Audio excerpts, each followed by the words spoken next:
bugünün ilgisi var. Oy. O bugün bu neymiş olup gitti? Şu etraftan fakat gül tapamadım. Peki bugünün ilgisi var. Kam. Ötünüp kalay.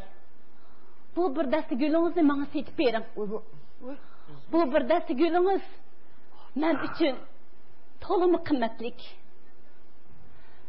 Çünkü bir ömür muarif bilen şugullangan. Minnetsiz mihnet terini perzent terbiyeleşki sındırgen. Capakeş merhum dadamның, merhum apamның bayrami. Kaçanlarda şu capakeş ata-anamның köz aldıda turup, dada, apa, bayramыңларың mübarek bo'lsin degan bo'g'itdim.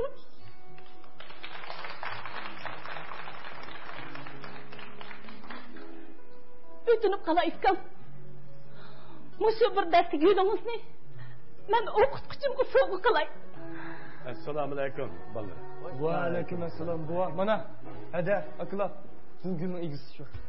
Shunday. Bolam gulni gul tayoq qo'yib. Qaror tashlamiz bu ajab tanqislik qilib. Bu rahmat bolam, aslan avariqtiman. To'g'ri. Men bu do'kondan gul olib necha yil olib qoldim. Buni bugun kerak shundaq o xasiyat kunda men bularni bir dast gul olib qilishni unutib qolmadim. Bularni o'ziga odat qilaman. Aka, bu sizning ustozingizdek hayotmi?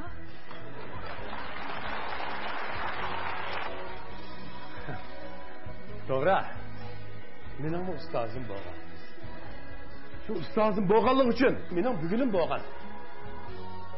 Deb kelsam gap uzun. O'quvchi vaqt bermedi. Maktabning oxirgi o'stagi so'zgul chiqib, tushsiz kelgan kalkunda erib ketibdiman. Keyin o'shimga kelib tutdimki, ustozim o'zining hayot badligi meni qutqizib olgan ekan. Shundan e'tiboran men hech oyam shunday xosiyat kunlarda ustozimning qabrisini yo'qlab turyapman. Bolam, gulni ana.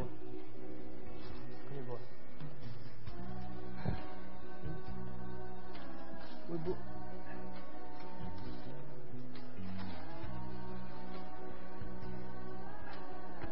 ana prezent.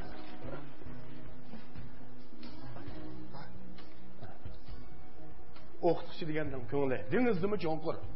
Ularning bayramini tabriklash uchun bir quchoq gul hojasiz. Meningcha mehr muhabbat, sevginish va hurmat ifodalaydigan shunday bir tal gulni kifoya. Hammamiz bugun shunday xosiyat kunda ustozimizning bayramini muboraklaydi.